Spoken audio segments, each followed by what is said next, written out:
सारे चैप्टर्स के ऑब्जेक्टिव्स हम लोग आज के लेक्चर में कंप्लीट करेंगे और जितने भी पास्ट पेपर हुए हैं आप लोगों के ओसीएम के, चाहे वो जुलाई अटेम्प्ट के हो या फिर आप लोगों के मार्च अटेम्प्ट के हो, फैब के हो, सारे पेपर भी हम लोग कंप्लीट करेंगे, डोंट वरी, ताकि आप लोगों के 20 मार्क्स इजीली स्कोर हो जाए। कितने marks sir? 20 marks. Okay, don't worry, थोड़ी स्पीड रहेगी मेरे प्यारे बच्चों, ये रिवीजन लेक्चर में मैं सारे के सारे करवा रहा हूँ, डोंट वरी। ओके, तो चलिए सबसे फर्स्ट अगर हम देखा जाए, आपको बोला question number 1A, select the correct option and re right the sentence. थोड़ा ध्यान देना, री राइट द सेंटेंस बोला, इसका मतलब आपको क्वेश्चन भी लिखना है, पूरा का पूरा सेंटेंस लिखना है, उनके फिलिंग द ब्लैंक्स में वो ऑप्शन आपको जो भी रहेगा करेक्ट वाला वो लिखना है। बात समझ में? सिर्फ आंसर लिख के नहीं आना है, आपको मार्क्स नहीं मिलेगा, मैं पहले बता रहा हूं। ओके, तो चलिए मेरे प्यारे बच्चों, सबसे फर्स्ट क्वेश्चन बोला, dash was regarded as a father of scientific management. देखिए आपको ना दो चीजें, एक है फादर ऑफ मॉडर्न मैनेजमेंट और एक है फादर ऑफ साइंटिफिक मैनेजमेंट। तो जो फादर ऑफ मॉडर्न मैनेजमेंट है, ओके, मॉडर्न मैनेजमेंट, उसे किसने दिया था? हेनरी फ्योल ने दिया था। बट बच्चे यहाँ पे हमें बोला father of scientific management,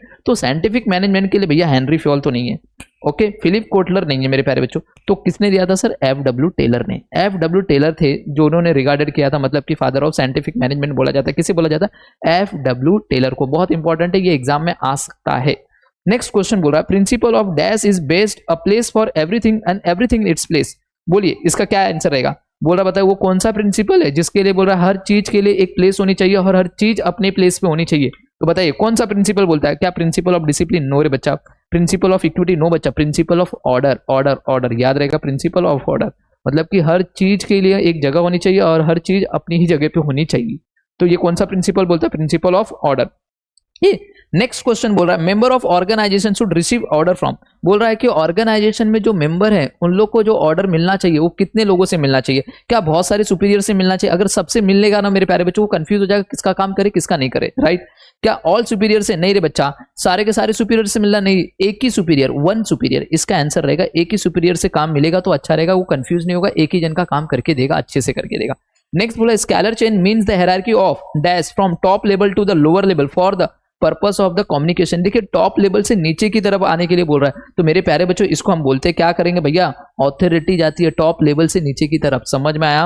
okay, authority from top level to the lower level, याद रहेगा। नेक्स्ट बोल रहा है, टेलर रिकमेंडेड टोटल कितने dash for man to control the various aspect of production. Taylor ने कितने रिकमेंड किए थे मेरे प्यारे बच्चों? टोटल उन्होंने रिकमेंड किया था 8 फोरमैन। कितने? 8 फोरमैन। हम लोग ने देखा था फर्स्ट लेक्चर में, मतलब कि जब मैंने फर्स्ट चैप्टर आप लोगों को पढ़ाया था तभी मैंने आप लोगों को बताया। प्लीज एक बार देख लीजिए, कंपलसरी एमसीक्यूज आपके एग्जाम में 5 मार्क्स के लिए आने वाला है, एक बार खाली ये देख लीजिए फटाफट। ओके, अब हम लोग आगे बढ़ेंगे। मैच द कॉलम पक्का कंपलसरी 5 मार्क्स का मैच द कॉलम भी आपके एग्जाम में देखने को मिलेगा। सबसे पहला बोला है हेनरी फ्योल। चलिए हेनरी फ्योल मेरे प्यारे बच्चों बताओ, हेनरी फ्योल अब भी हमने पढ़ा था, हेनरी फ्योल जो थे पूरे ऑप्शन देखिए इसमें से क्या है सर? हेनरी फ्योल को हम बोला जाता है मॉडर्न मैनेजमेंट। क्या बोला जाता है? Modern manager. तो फर्स्ट एक आंसर होगा 10th वाला, सबसे लास्ट में जो है दिख रहा है यहाँ पे। चलो next, principle of unity of direction. बताइए principle of unity of direction क्या बोलता है? Principle of unity of direction बोलता है एक हेड और एक प्लान होना चाहिए, एक ही हेड होना चाहिए और एक ही प्लान में जाना चाहिए। ऐसा कुछ है? हाँ सर, 1 हेड 1 प्लान। तो सर ये हो गया आपका बी। चलिए नेक्स्ट मेरे प्यारे बच्चों क्या बोल रहा है? Principle of management. Principal of management क्या है? प्रिंसिपल ऑफ मैनेजमेंट बताइए मेरे प्यारे बच्चों, प्रिंसिपल ऑफ मैनेजमेंट क्या है? ऑप्शन आपके पास ये है। तो मेरे प्यारे बच्चों प्रिंसिपल ऑफ मैनेजमेंट एक जनरल गाइडलाइंस थी जो हमने एकदम बेसिक लेक्चर में, जब भी हमने एकदम स्टार्टिंग लेक्चर बता रहे थे वहां पे बताया था प्रिंसिपल ऑफ मैनेजमेंट क्या है, एक जनरल गाइडलाइंस है। तो ये आंसर हो गया आपका सी वाला।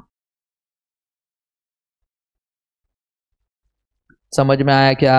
बोलो हाँ सर समझ में आ गया। चलो नेक्स्ट क्वेश्चन क्या बोल रहा है, थोड़ा ध्यान देना। नेक्स्ट क्वेश्चन बोल रहा है scientific management theory. Scientific management theory बताइए, साइंटिफिक मैनेजमेंट थ्योरी किसने दिया था मेरे प्यारे बच्चों? आपके पास ऑप्शन ये। तो मेरे प्यारे बच्चों बताइए बताइए बताइए सर, साइंटिफिक मैनेजमेंट थ्योरी जिसने दिया था वो थे एफ.डब्ल्यू. टेलर। तो ये हो गया डी का answer. Okay, last functional organisation. बताइए फंक्शनल ऑर्गेनाइजेशन में टोटल कितने फोरमैन होने चाहिए? सर 8। ये हो गया ई वाला। एक बार देख के लो, एक बार देख के लो, फटाफट इतना देख के लो मेरे प्यारे बच्चों। आपको कम से कम 1 या 2 नंबर का तो यहां से देखने को मिलेगा ही मिलेगा। 1 to 2 मार्क्स तक के क्वेश्चन आपको यही 10 में से देखने को मिल जाएंगे। देख लो एक बार, फटाफट देख लो। उसके बाद हम लोग करेंगे 1 वर्ड पे जाएंगे मेरे प्यारे बच्चों, 1 वर्ड पे जाएंगे। ओके फटाफट देखो।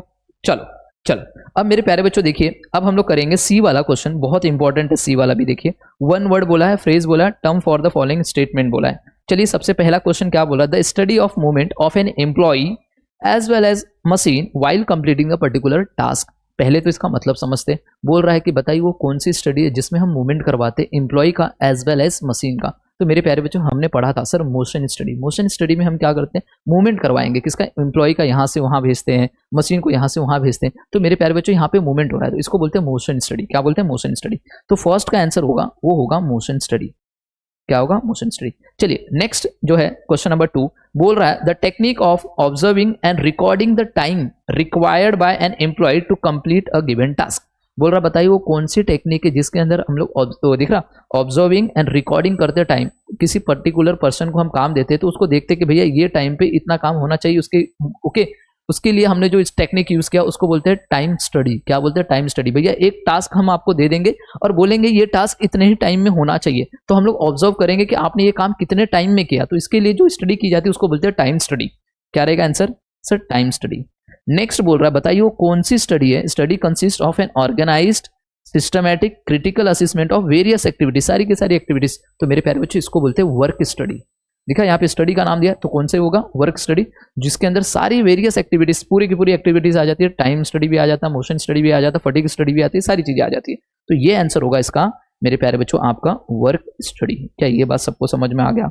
चलो नेक्स्ट बोल रहा है the principal which is deal with to do work with the innovative वे। बोल रहा बोलो बोलो बोलो बोलो सर ये आपने सिखाया था सर, हमने देखा था प्रिंसिपल ऑफ ओके मैनेजमेंट के अंदर था। बताइए जहां पे हम लोग कुछ इनोवेशन मतलब कि यहाँ पे आएगा प्रिंसिपल ऑफ इनिशिएटिव। इसमें हम लोग क्या करते हैं, प्रिंसिपल ऑफ इनिशिएटिव का मतलब कुछ नया करने की सोचते हैं हम लोग, राइट। तो यहाँ पे इनोवेटिव वे की तरीके से, तो बताओ वो कौन सा प्रिंसिपल है सर, प्रिंसिपल ऑफ इनोवेशन या फिर इनिशिएटिव बोला जाता है। क्या बोला जाता है, प्रिंसिपल ऑफ इनिशिएटिव। अब नेक्स्ट बोल रहा है, अब भी हमने ये वाला देखा था the principal which is based on a place for everything and everything in its place. अब भी हमने ऊपर ऑब्जेक्टिव्स में भी देखा था मेरे प्यारे बच्चों, जो कि हमारा था ऑर्डर, प्रिंसिपल ऑफ ऑर्डर। दिखा हर चीज के लिए अपनी एक जगह होनी चाहिए और हर चीज अपनी ही जगह पे होनी चाहिए। तो ये कौन सा प्रिंसिपल बोलता है मेरे प्यारे बच्चों, ये प्रिंसिपल बोलता है प्रिंसिपल ऑफ ऑर्डर। चलो क्या यहां तक के हमारे सी हो गए। चलो डी वाला क्वेश्चन देखते हैं फटाफट। सर डी वाले में क्या बोला है, sir state whether the following statement are true और फॉल्स। ट्रू एंड फॉल्स बोला था, फटाफट इसको देखते हैं हम लोग फटाफट। चलिए क्या बोल रहा है देखिए, सबसे पहला क्वेश्चन क्या बोल रहा है सर, पहला क्वेश्चन बोल रहा है the principle of management are universal in nature. बोलो प्रिंसिपल ऑफ मैनेजमेंट जो है वो यूनिवर्सल इन नेचर, यस हर जगह पे एप्लीकेबल होता है principle of management, yes true है, ये पहला आंसर तो ट्रू है। बोल रहा है management principle are applied differently under the different situation, yes सब जगह पे मैनेजमेंट है, हर जगह पे मैनेजमेंट है। आप घर में भी मैनेजमेंट करते हो, आप कॉलेज के लिए भी मैनेजमेंट करते हो, आप जहां जाते हो घूमने के लिए वहां पे भी मैनेजमेंट करते हो, बट सबका अलग अलग तरीके से मैनेजमेंट होता है कि नहीं होता। तो यहाँ पे वही बोला है ना भैया, ये अप्लाई तो किया जाता है डिफरेंटली अंडर डिफरेंट सिचुएशन में, यस सब जगह पे अलग अलग चीजें अलग अलग तरीके से किया जाता है। वड़ा पाव वाला अपने अलग तरीके से मैनेजमेंट करेगा, वही पिज्जा बर्गर वाला अपना अलग तरीके से मैनेज करेगा। तो सब जगह पे अलग अलग तरीके से किया जाता है कि नहीं किया जाता, किया जाता है। Answer is true, yes. Only some principle of management are important, no प्यारे बच्चों 14 के 14 प्रिंसिपल सारे के सारे इंपॉर्टेंट। ये तो बोल रहा है सिर्फ कुछ इंपॉर्टेंट है, नहीं तो ये तो गलत है, सारे के सारे इंपॉर्टेंट है, फॉल्स रहेगा।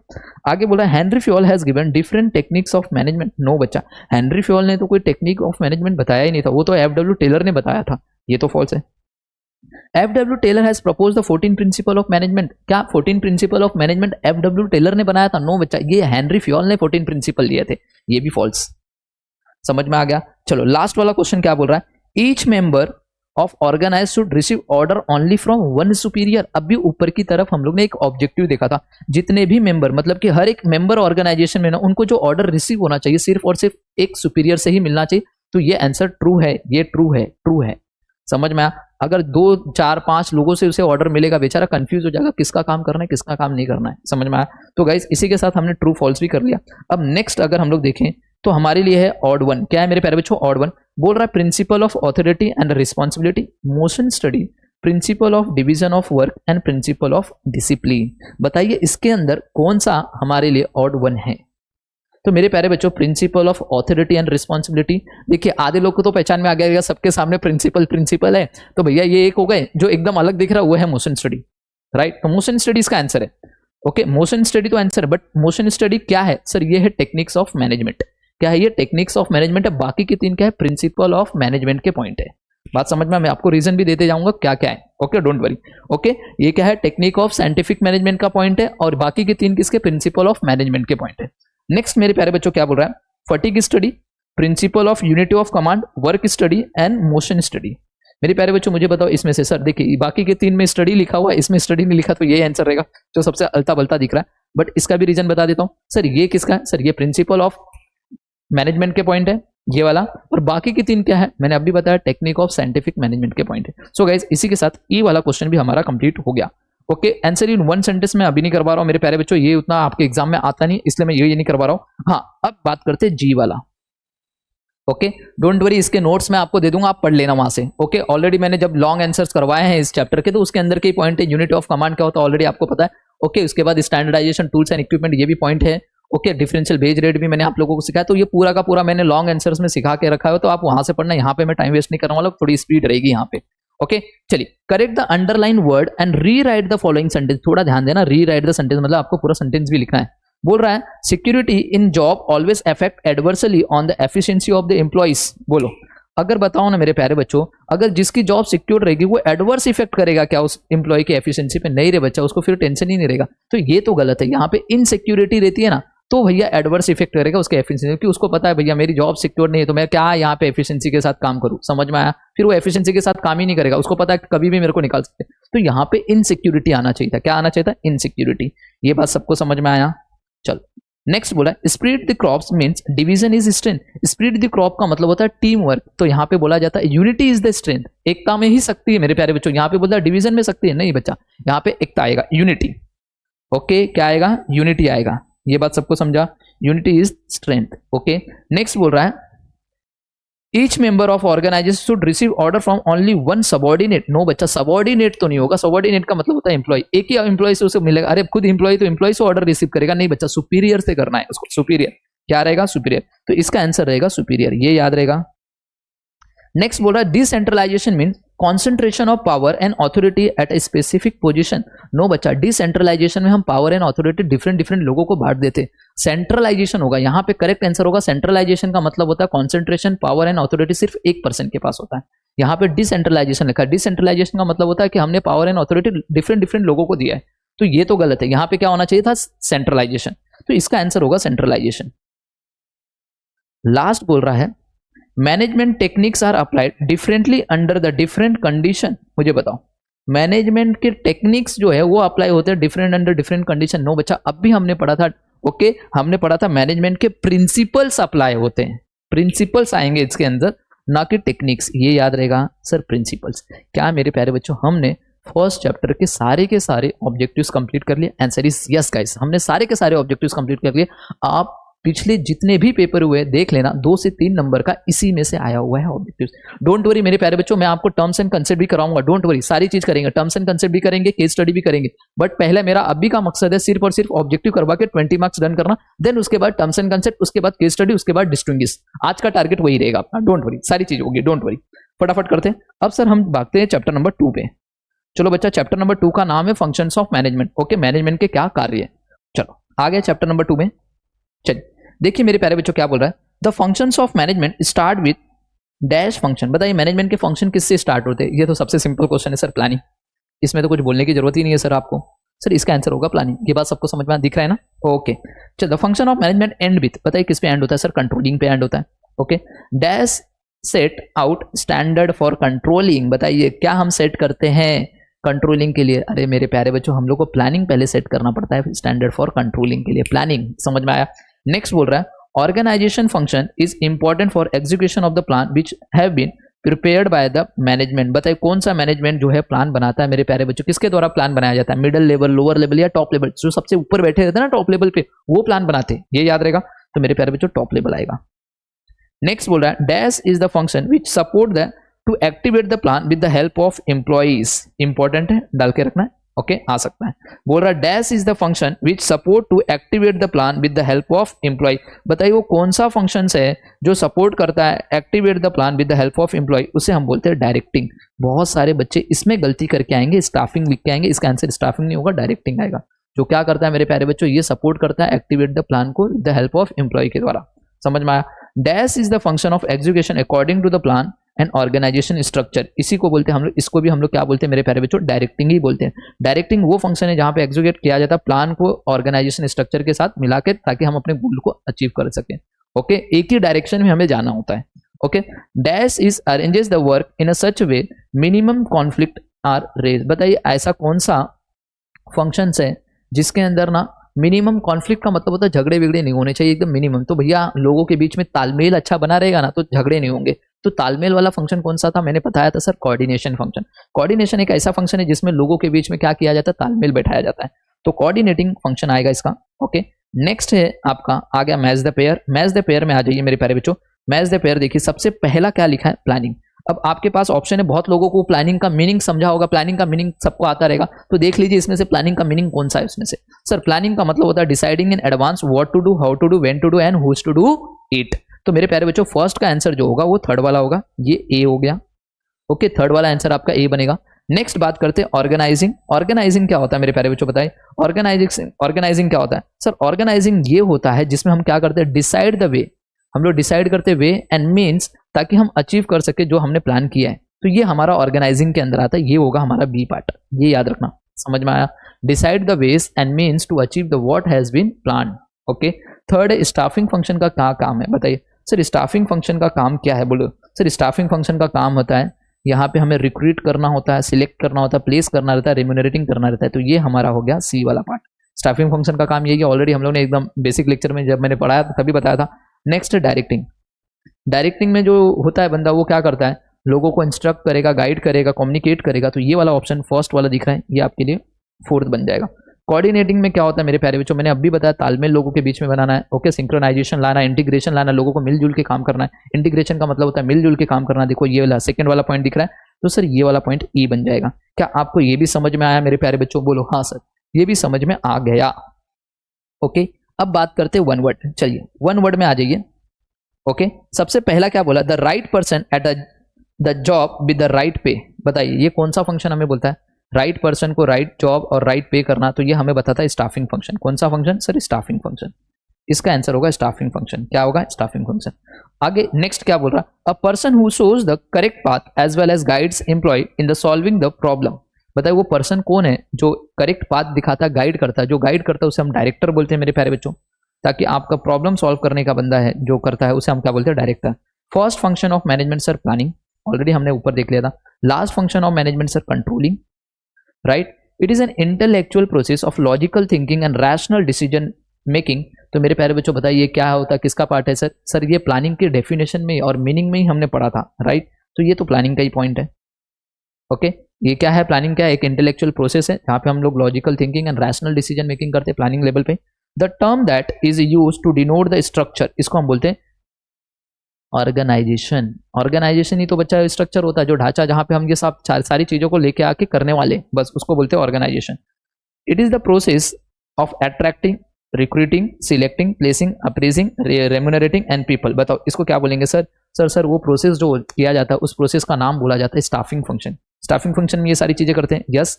आगे बोला the process that leads the employ towards accomplishment of the organisational goal. बताइए एट्थ वाले का आंसर क्या रहेगा, बताइए द प्रोसेस। बताइए वो कौन सा प्रोसेस है जो एम्प्लॉय के द्वारा लीड किया जाता है ताकि हम अपने गोल को अचीव कर सके। भैया ये कौन दिखाता है, डायरेक्शन दिखाता है। कौन दिखाता है सर, डायरेक्टिंग फंक्शन हमें बताता है ताकि हम अपने गोल को अचीव कर सके, directing function. It increase the team spirit of work place. बताइए okay, increase the team spirit, लोगों के बीच में तालमेल होना चाहिए, अच्छे से काम करना चाहिए। ये कौन सा फंक्शन बताता है सर, कोऑर्डिनेटिंग फंक्शन बताता है हमको। कोऑर्डिनेटिंग फंक्शन टीम स्पिरिट रहने के लिए बोलता है, एक साथ मिलजुल के रहिए। एंड लास्ट एंड फाइनल बोल रहा है, बताइए it is the process of comparing the actual performance with the pre determined standard performance. बताइए वो कौन सा प्रोसेस है जिसमें हम अपने एक्चुअल परफॉर्मेंस को अपने प्री डिटरमाइंड स्टैंडर्ड परफॉर्मेंस से कंपेयर करते हैं। ये है कंट्रोलिंग फंक्शन, जो कि एकदम बेसिक लेक्चर में मैंने आप लोगों को कंट्रोलिंग के बताया था। ओके, कंट्रोलिंग फंक्शन हमें ये बताता है कि हम जहां पे अपने एक स्टैंडर्ड डिसाइड किए रहते हैं, फिर एक्चुअल को देखते हैं, एक्चुअल कितना हुआ, दोनों के बीच में कंपेयर करते हैं। तो ये कौन करता है, कंट्रोलिंग फंक्शन। सो गाइस इसी के साथ ये 10 हमारे वन वर्ड भी कंप्लीट हो गए। अब बात करते हैं ट्रू एंड फॉल्स, ये वाले देखते हैं। सबसे पहला बोला है every function of management is not based on planning. मेरे प्यारे बच्चों हर फंक्शन ऑफ मैनेजमेंट, जितने भी फंक्शन ऑफ मैनेजमेंट है ये सारे के सारे बेस्ड है प्लानिंग पे। अगर प्लानिंग ही नहीं होगा तो आगे के कोई भी फंक्शन काम नहीं करेंगे। तो ये तो बोल रहा है कि भैया नॉट बेस्ड बोल रहा है, मतलब ये गलत बोल रहा है भैया, गलत है, आप गलत हो भैया, फॉल्स हो। समझ में आया। नेक्स्ट बोल रहा है specialisation in activity leads to increase and organisational efficiency. Yes, अगर आप स्पेशलाइजेशन एक्टिविटी कर रहे हो, मतलब कि कोई पर्सन है जिस उस फील्ड में स्पेशलिस्ट है, अगर आपने उसको वो काम दिया तो बताइए उसकी वजह से ऑर्गेनाइजेशन का ग्रोथ होगा कि नहीं होगा, ऑर्गेनाइजेशन की एफिशिएंसी बढ़ेगी कि नहीं बढ़ेगी, बढ़ेगी। सही बात है ये true. Qualified, efficient and skilled workforce is always an asset of the organisation. Yes, अगर आपके पास क्वालिफाइड, एफिशिएंट, स्किल वर्कर लोग हैं भैया, ये आपके ऑर्गेनाइजेशन के लिए वरदान साबित होंगे, असेट है आपके ऑर्गेनाइजेशन के लिए। सही है, ट्रू है। Cooperation is not necessary for smooth flow of organisational activity. मेरे प्यारे बच्चों, गलत, ये तो गलत है, मेरे को तो ऐसा ही लग रहा है गलत है ये।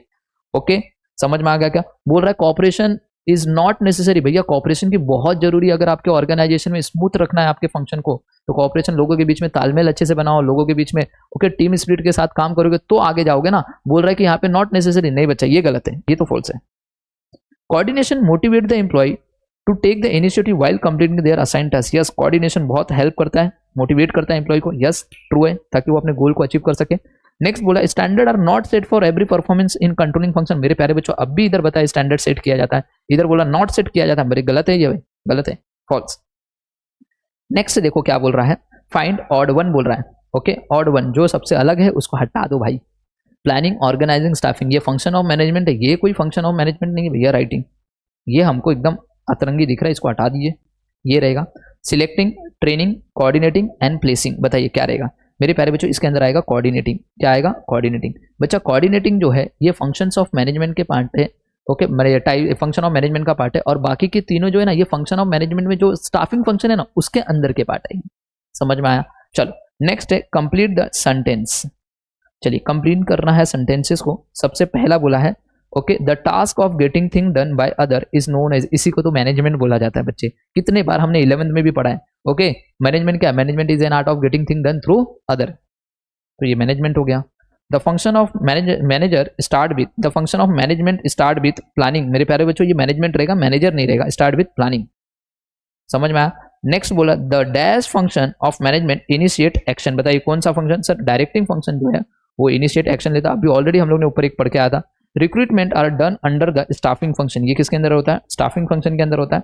ओके, आगे बोला dash is the fundamental function of management, तो planning is the fundamental function of management ना, प्लानिंग सबसे पहला है, फंडामेंटल है।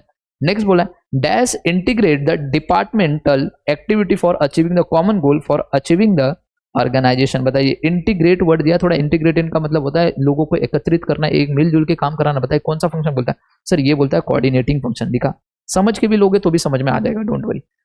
बोल रहा है is the last function of management. Sir controlling is the last. Okay, अब बोला select the correct option from the bracket, आपको करेक्ट ऑप्शन लिखना है। Planning is a detail program of present, future या past course of action. Planning जो होता है वो आज करते हैं, फ्यूचर के लिए करते हैं, ना तो पास्ट के लिए करते हैं, ना प्रेजेंट के लिए करते हैं, फ्यूचर के लिए करते हैं। तो आंसर तो फ्यूचर होगा बच्चा।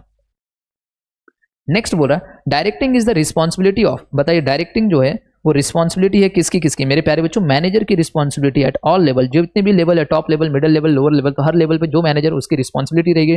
ओके, नेक्स्ट बोला qualified, efficient and skilled workforce is always and, अब भी हमने पढ़ा था असेट है ये of the organisation. So guys एक बाकी है यहाँ पे, थोड़े से और बाकी है, फटाफट कर लेते हैं। ये वाला थोड़ा बड़ा चैप्टर था, देख लेते हैं। ओके, कोई बात नहीं, फटाफट करना है, डोंट वरी। नेक्स्ट बोल रहा है अ फैक्टर, दिखा correct the underline the word and rewrite the following sentences. बोल रहा है factor of business environment are always fixed. Okay, बोलो फैक्टर ऑफ बिजनेस एनवायरनमेंट तो क्या हमेशा फिक्स रहता है क्या? नो बच्चा, ये चेंज होते हैं। क्या होते रहते हैं? चेंज होते रहते हैं। ओके, इसका आंसर होगा चेंज्ड। ओके, चेंज मतलब चेंजिंग जो भी है। ओके, क्या होते रहते हैं? Changing. Okay, staffing is a concern with the machines. No बच्चा, स्टाफिंग जो होता है ह्यूमन लोगों के द्वारा कराया जाता है, मशीन्स के द्वारा नहीं। Directing is the function of comparing the actual performance with the predetermined performance. No बच्चा, इसे हम कंट्रोलिंग बोलते हैं। कंट्रोलिंग में हम करते हैं, किसमें करते हैं? Controlling. Okay, next coordination help the maximise the wastage of the resources and control the cost of work. नहीं बच्चा, कोऑर्डिनेशन की वजह से लोग मिलजुल के काम करेंगे तो मैक्सिमाइज, वेस्ट नहीं होगा, कम होगा, मिनिमाइज होगा। इसका आंसर मिनिमाइज होगा। Controlling measure the rigid to some extent. No बच्चा, ये फ्लेक्सिबल है। कैसा है? फ्लेक्सिबल है, थोड़ा ध्यान देना। Okay, arrange in proper order, order में करना है। ओके, तो चलिए सबसे पहला कंट्रोलिंग, ऑर्गेनाइजिंग, प्लानिंग। तो बताइए सबसे पहला क्या रहेगा? सर प्लानिंग सबसे पहला, ऑर्गेनाइजिंग दूसरा, कंट्रोलिंग तीसरा। बात समझ में आ गया? यहाँ पे डायरेक्टिंग, कोऑर्डिनेटिंग एंड स्टाफिंग। तो सर सबसे पहला स्टाफिंग आता है, उसके बाद डायरेक्टिंग आता है, फिर कोऑर्डिनेटिंग आता है, खत्म। सो गाइस इसी के साथ चैप्टर नंबर 2 के भी हमने सारे के सारे ऑब्जेक्टिव्स कंप्लीट कर दिए। अब बात करते हैं चैप्टर नंबर 3। ओके अब थर्ड चैप्टर में भी सेम ऑब्जेक्टिव्स पहला है जिसमें एमसीक्यूज है। बोल रहा है the word entrepreneur is derive from the dash word entrepreneur. बताइए कहाँ से आया था सर ये entrepreneur word? Sir French word है।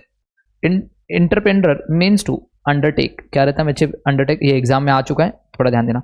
Okay startup India is initiative of the government of India. Startup India जो किसका इनिशिएटिव था? सर गवर्नमेंट ऑफ इंडिया का था। Dash is the idea of bringing urban resident को rural areas में लेके जाना by empowering the local communities both socially and economically. किस लिए? ताकि हम लोगों को एग्रो टूरिज्म के बारे में बता सके। समझ में? एग्रो टूरिज्म इसका आंसर रहेगा। ओके अब बात करते हैं हम लोग। ओके हमारा ये जो मैच द कॉलम है ये सबसे पहला गैप फिलिंग फंक्शन। बताइए गैप फिलिंग फंक्शन क्या है? सर ये एंटरप्रेन्योरशिप पहला पॉइंट है। ओके एंटरप्रेन्योर कौन होता है? बताइए एंटरप्रेन्योर क्या? एक सेल्फ मोटिवेटेड पर्सन होता है। सर दूसरा का आंसर ये, मतलब कि ए बी है ना, एक मिनट, ये ए हो गया और ये बी हो गया। ओके सर बी हो गया सेल्फ मोटिवेटेड। एग्रो टूरिज्म बताइए सर? रूरल टूरिज्म, गांव में लेके जाते हैं अर्बन वाले लोगों को ताकि एग्रो टूरिज्म दिखाने के लिए। सर सी ये हो गया। टेक्नोलॉजी क्या है? सर ये लेटेस्ट नॉलेज है, टेक्नोलॉजी आई है। डी ये हो गया। स्टार्टअप इंडिया बताइए कभी हुआ था? सर ये हुआ था 2016 में, इसका आंसर ये हो गया। अब बात करते हैं रीराइट। ओके आगे क्या बोला देखिए, वन वर्ड में आंसर देना है आपको, वन वर्ड। ओके ओके यहाँ पे वर्ड और फ्रेज, मतलब एक वर्ड में आपको आंसर लिखना है। चलिए सबसे पहला बोला है एन अंडरटेकिंग और adventure involving uncertainty and risk and requiring innovation. Okay बताइए जो हम लोग यहाँ पे बोल रहा है N undertaking and adventure involving जो अनसर्टेनिटी एंड रिस्क जो रिक्वायरिंग इनोवेशन करते हैं, तो बताइए इसे क्या बोलते हैं ऐसे उसको? तो सर इसको बोलते हैं एंटरप्रेन्योरशिप। क्या बोलते हैं? एंटरप्रेन्योरशिप। क्या एंटरप्रेन्योरशिप? क्या एक प्रोसेस है? क्या है? प्रोसेस है। तो एंटरप्रेन्योरशिप इसका आंसर होगा मेरे प्यारे बच्चों। ओके एंटरप्रेन्योरशिप पहले का answer. A functions of creating something new for an economic activity. तो बताइए क्या बोल रहा है? बताइए वो कौन सा फंक्शन है जिसमें हम कुछ नया करने की सोचते हैं, उसको क्या बोला जाता है? उस फंक्शन को सर इनोवेशन बोला जाता है। इनोवेशन में हम कुछ नया करने की सोचते हैं, इनोवेशन। बोल रहा a person who is an innovator who introduce new combination means of production. बताइए वो पर्सन का नाम ले रहा है, तो उस पर्सन को क्या बोलते हैं? जो इनोवेटर होता है मेरे प्यारे बच्चों उसको बोलते हैं एंटरप्रेन्योर। क्या बोलते हैं? एंटरप्रेन्योर, याद रहेगा।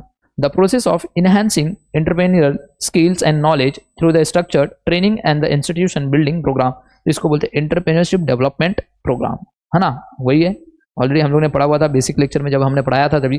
ओके एंटरप्रेन्योरशिप डेवलपमेंट प्रोग्राम बोला द प्रोसेस दैट, बताइए वो कौन सा प्रोसेस है जो मोटिवेट करता है पर्सन को into action and induce him to continue the course of action for the achievement of goal. बताइए वो प्रोसेस का नाम बताया ही बच्चा, अब भी हमने पढ़ा था एंटरप्रेन्योरशिप, यहाँ पे भी मैंने बताया था एंटरप्रेन्योरशिप क्या एक प्रोसेस है। देखिए यहाँ पे वही प्रोसेस बोल रहा है an employee who has an authority and support of the organisation to implement his creative ideas.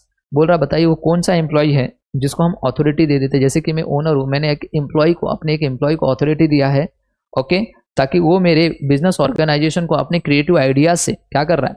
आगे की तरफ लेके जा रहा है। तो बस उस एम्प्लॉय को मैं क्या बोलता हूँ? एंटरप्रेन्योर। क्या बोलूंगा? एंटरप्रेन्योर। मैं खुद एंटरप्रेन्योर हूँ, मैं ई वाला एंटरप्रेन्योर हूँ, मैं ओनर हूँ, वो मेरा एम्प्लॉय है, मैं उसको बोला जा रहा है, वो एम्प्लॉय को क्या बोलते हैं? एंटरप्रेन्योर बोलेंगे। एंटरप्रेन्योर आई से, उसको ई से नहीं, उसको आई से बोलेंगे, तो वो हो जाता है एंटरप्रेन्योर, याद रहेगा। चलो ट्रू एंड फॉल्स की बात करते हैं, फटाफट देख लेते हैं। Okay and entrepreneur should not be ready to work hard. मेरे प्यारे बच्चों ये तो गलत है भैया, वो हमेशा रेडी रहते वर्क हार्ड करने के लिए, ये फॉल्स है। समझ में आ गया? नेक्स्ट वाला क्या बोला? Agro tourism can support the agricultural economic. Yes agro tourism क्या करता है? एग्रीकल्चर इकोनॉमी को सपोर्ट करता है। True. Successful businessman takes calculated risk. जो सक्सेसफुल बिजनेसमैन है तो वो कैलकुलेटेड रिस्क, यस ट्रू है। ओके नेक्स्ट बोल रहा है मेरे प्यारे बच्चों entrepreneurship is a full time job which required dedication and hard work. Yes entrepreneurship क्या एक फुल टाइम जॉब है, वहां पे हम लोग देखते नहीं कब आना है कब जाना है भैया। ओके जब तक काम कंप्लीट नहीं होता तब तक करते हैं, बात समझ में आया? Startup India is initiative of the government of France, नहीं गवर्नमेंट ऑफ इंडिया रहेगा, ये फॉल्स है। चलिए ऑड वन देखते हैं यहाँ पे, फटाफट ऑड वन देख ले। ओके चलिए बोला है कम्युनिकेटर, इनोवेटर, सेल्फ स्टार्टर और इनएक्टिव। मेरे प्यारे बच्चों देखिए ये तीनों के तीनों एक एंटरप्रेन्योर की खासियत है, उसकी क्वालिटीज है। उसके अंदर वो कम्युनिकेटर होते हैं बहुत अच्छे, इनोवेटर होते हैं, सेल्फ स्टार्टर होते हैं, ये तीनों उसकी क्वालिटी है। इनएक्टिव नहीं होते, वो एक्टिव होते हैं, यही सबसे अलग दिख रहा है, ये आंसर रहेगा। Next trekking, wild life study, horse back riding and indoor game. बाकी के बाकी देखिए मेरे प्यारे बच्चों ये ट्रेकिंग बाहर किया जाता है, वाइल्ड लाइफ स्टडी भी बाहर किया जाता है, हॉर्स बैक राइडिंग भी ये भी बाहर किया जाता है। ये इंडोर गेम है, ये घर के अंदर वाला गेम है मेरे प्यारे बच्चों, तो ये अकेला अलग है और बाकी के तीन बाहर वाले गेम है, आउटडोर गेम है। ओके नेक्स्ट बोला innovation, lake of communication, development of market and determining the objectives. बताइए, ऑलरेडी अगर आपने पढ़ा रहेगा ये चैप्टर तो आपको आता रहेगा। देखिए, innovation, development of market and determining the objectives, ये फंक्शन ऑफ एंटरप्रेन्योर के पॉइंट है, और ये लेक ऑफ कम्युनिकेशन कोई पॉइंट नहीं है, तो ये रहेगा आपके आंसर्स। ओके, ये याद रहेगा। चलिए अब नेक्स्ट बात करते हैं, कंप्लीट द सेंटेंस बोला है, बोल रहा है an entrepreneur is a person who starts a, क्या करता है वो, बिजनेस स्टार्ट करता है। समझ में आ गया। Startup India initiative was launched in, बताइए स्टार्टअप इंडिया कभी लॉन्च हुआ था सर? 2016 में। ये बात सबको समझ में आ गया। चलो यहाँ पे देखिए, ये वाला देखिए, जी वाला, मेरे प्यारे बच्चों क्या बोल रहा है, सबसे पहला बोला है the idea of bringing urban resident to agriculture farm में लेके जाने के लिए, तो बताइए इसको क्या बोलते हैं? Agro tourism. पहले का आंसर ये रहेगा, आप ये वाला आंसर यहाँ पे लिख देना, समझ में, जिधर फिलिंग द ब्लैंक्स है वहां पे लिख देना एग्रो टूरिज्म। आगे बोला है agro tourism is a form of, agro tourism किसका फॉर्म है सर? नीच टूरिज्म का। किसका? नीच टूरिज्म। तो सेकंड आंसर ये रहेगा। ओके, आगे बोला यहाँ पे to introduce new combination of product and feature, जब आप कुछ नया इंट्रोड्यूस करते हो प्रोडक्ट के अंदर तो उसको बोला जाता है इनोवेशन, कुछ नया लेके आ रहे हो। तो थर्ड वाला आंसर ये है, इसको इधर लिख देना, समझ में आ गया। ओके, लास्ट बोल रहा है अ full time job which requires dedication and hard work, उसको बोलते हैं एंटरप्रेन्योरशिप। ये यहाँ पे, ये फोर्थ, समझ में आया। चलो आगे देखते हैं मेरे प्यारे बच्चों, आगे देखते हैं अभी। ओके, यहां से बोला है correct the underline word and re right the sentence. चलिए ओके, जो अंडरलाइन है करना है आपको करेक्ट वर्ड, और री राइट करना, पूरे सेंटेंस को फिर से लिखना है, समझ में आया। आगे the word entrepreneur comes from the German word, no बच्चा, एंटरप्रेन्योर वर्ड कहां से आया था सर? ये फ्रेंच से आया था। कहां से आया था सर? फ्रेंच। समझ में आ गया।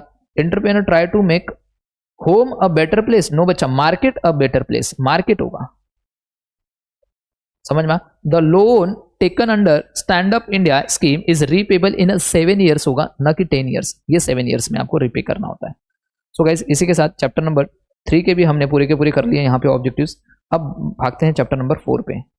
देखिए नेक्स्ट वाला, देखिए क्या बोल रहा है। ओके, चैप्टर नंबर 4 मेरे प्यारे बच्चों, door to door service is provided by dash transport. बताइए कौन सा ट्रांसपोर्ट है ओके जो हमें door to door service provide करता है? बच्चा, road transport. Dash creates time utility, बताइए सर वेयर हाउस क्रिएट जो टाइम यूटिलिटी, ऑलरेडी एकदम सिंपल है। बोल रहा dash warehouse is provided facility for perishable commodity, perishable commodities के लिए बताइए कौन सा वेयर हाउस बहुत अच्छा रहता है सर? Cold storage. ऑब्वियसली बात है, जल्दी खराब होने वाली चीज को आप कहाँ पे रखोगे? कोल्ड स्टोरेज वेयर हाउस में। ओके, बोल रहा dash policy cover all types of risk of a vessel while it is anchored at the port for a particular period of time. तो भैया पोर्ट रिस्क पॉलिसी जो होता है वो cover किया जाता है, और जब तक आपकी वेसल एंकर से बंधी हुई है तो सारी रिस्क आपको, मतलब कि जो भी चीज़ होगा आपके जहाज को तो आपको मिल जाएगा, मगर जैसे वो एंकर से खुल जाएगी तो वहां से आपका रिस्क चालू हो जाएगा मेरे प्यारे बच्चों, कुछ भी होगा तो आपको मिलेगा नहीं कुछ, समझ में आ गया। तो पोर्ट रिस्क। बोल रहा principle of dash is not applicable life insurance, principle of indemnity, indemnity के प्रिंसिपल जो होता है वो लाइफ इंश्योरेंस के केस में अप्लीकेबल नहीं होता। क्यों नहीं अप्लीकेबल होता है? प्रिंसिपल ऑफ इंडिमिनिटी ऐसा बोलता है कि अगर जो चीज आपकी लॉस हो गई है वैसी चीज हम आपको लाके दे देंगे, ये प्रिंसिपल ऑफ इंडिमिनिटी बोलता है। तो मुझे एक बात बताना, अगर लाइफ इंश्योरेंस के केस में बात करूं, अगर किसी इंसान की डेथ हो गई तो क्या उसके जैसा दूसरा इंसान ला सकते हो? नहीं। तो इंडिमिनिटी का प्रिंसिपल लाइफ इंश्योरेंस में एप्लीकेबल नहीं होता। ओके, बात करते हैं मैच द पेयर की। सबसे पहला बोला एयर ट्रांसपोर्ट, बताइए एयर ट्रांसपोर्ट क्या है? बोलो सर, एयर ट्रांसपोर्ट सबसे फास्टेस्ट मोड ऑफ ट्रांसपोर्ट है, तो ये वाला ए आंसर हो गया। ओके, वेयर हाउसिंग क्या क्रिएट करता है सर? टाइम यूटिलिटी, अभी हमने पढ़ा, ये बी हो गया।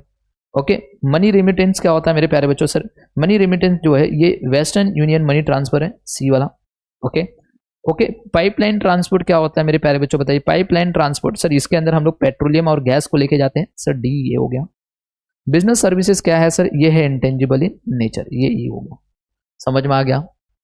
ओके, अब आगे बात करते हैं, वन वर्ड में है सारी चीजें, देख लेते वन वर्ड वाले। सबसे पहला बोला these ware house our own manage and control by the central and state government. बोल रहा है बताइए कौन सा वेयर हाउस है जिसमें ओन मैनेज एंड कंट्रोल किसके द्वारा कराया जाता है? सेंट्रल या फिर स्टेट गवर्नमेंट के द्वारा या फिर किसी पब्लिक अथॉरिटीज के द्वारा। तो इसको हम लोग बोलते हैं गवर्नमेंट वेयर हाउस। क्या बोलेंगे? गवर्नमेंट वेयर हाउस, याद रहेगा। तो इसका आंसर होगा गवर्नमेंट वेयर हाउस, याद रहेगा। चलिए next, an art of exchanging ideas fact information etcetera from one person to okay और एंटिटी टू अनदर, इसको हम बोलते हैं कम्युनिकेशन। कम्युनिकेशन में क्या हम आइडियाज फैक्ट इंफॉर्मेशन एक पर्सन से दूसरे पर्सन पे क्या करते हैं? पहुंचाते हैं, या एक एंटिटी से दूसरे एंटिटी पे, तो इसको बोलते हैं कम्युनिकेशन। क्या बोलते हैं? कम्युनिकेशन। नेक्स्ट बोल रहा है क्या बोल रहा है देखिए थर्ड वाला, a rail system in which the track consist of a single rail on और अ बीम, इसको बोलते हैं हम लोग मोनोरेल। मोनोरेल क्या होती है, एक सिंगल रेल मतलब एक बीम पे चलती है, तो इसको हम बोलते हैं मोनोरेल, याद रहेगा। तो वो रेल सिस्टम को क्या बोला जाता है, मोनोरेल। नेक्स्ट बोल रहा है a transport system use to carry petroleum and gases, अब भी हमने पढ़ा ट्रांसपोर्ट जो पेट्रोलियम एंड गैसेस लेके जाती है उसको बोलते हैं पाइपलाइन ट्रांसपोर्ट। क्या बोलते हैं, पाइपलाइन ट्रांसपोर्ट। तो इसका आंसर होगा पाइपलाइन ट्रांसपोर्ट। चलिए, अ ministry who looks after the development of the surface transport through out the country, तो बताइए जो सरफेस मतलब कि ट्रांसपोर्ट मतलब कि जो हमारे रोड ट्रांसपोर्ट होते हैं, रोड वाली चीजें, तो उसको कौन देखता है, कौन सी मिनिस्ट्री, उसका मिनिस्ट्री का नाम क्या है सर, उस मिनिस्ट्री को बोला जाता है ministry of road transport and highways. क्या बोला जाता है, ministry of road transport and highways, याद रहेगा ये वाला भी। चलिए नेक्स्ट, ट्रू एंड फॉल्स में देखिए, business services are important for the growth of business, yes true है, बिजनेस सर्विस बहुत इंपॉर्टेंट अगर आपके बिजनेस को ग्रोथ करवाना है तो। नेक्स्ट बोल रहा है current account is open by the salaried person, no बच्चा, सैलरीड पर्सन नहीं बिजनेस पर्सन होता है, ये फॉल्स है। NEFT stand for national electric fund transfer, नहीं बच्चा, इलेक्ट्रिक नहीं होगा, इलेक्ट्रॉनिक होगा। देखो यहाँ पे मैंने लिखा है, ये यहाँ से करेक्ट आंसर मैंने यहाँ पे लिख के रखा है ताकि आपको समझाने के लिए। ओके, ये सेंटेंस यहीं तक है, थोड़ा ध्यान देना। ओके, एनईएफटी का नाम क्या है, इलेक्ट्रॉनिक, ये वर्ड नहीं लिखा था यहाँ पे इसलिए ये गलत है। Air transport is the cheapest mode of transport, no बच्चा, ये तो कॉस्टली से बहुत महंगा है, चीपेस्ट सस्ता नहीं, false. The internet is the global system to interconnected computer network that use the internet protocol should the link device the worldwide, yes true है, ये भी ट्रू है। अब नेक्स्ट बात करते हैं फाइंड द ऑड वन। चलिए ऑड वन में आ जाओ मेरे प्यारे बच्चों।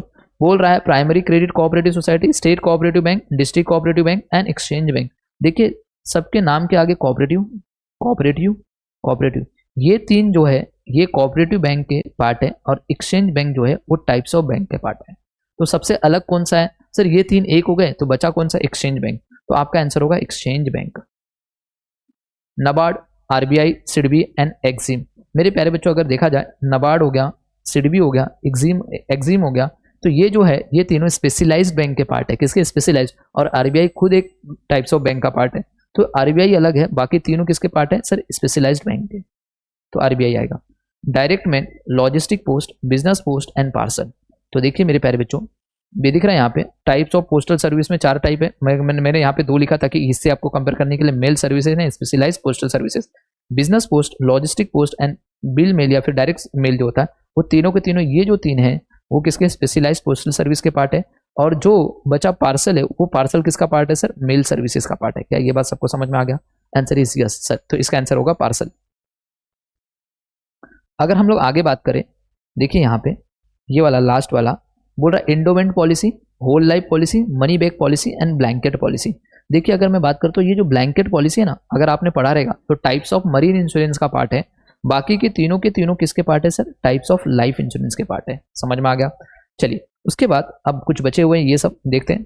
The term bank come from the French word, sentence को ओके फ्रेंच वर्ड बताइए, फ्रेंच वर्ड में बैंक को क्या बोला जाता था सर, बैंक को बोला जाता था। क्या बोला जाता था सर, बैंक को, याद रहेगा। Dash warehouse provided facility for perishable commodity, perishable commodity के लिए जो वेयर हाउस यूज करते हैं उसे बोलते हैं कोल्ड स्टोरेज वेयर हाउस।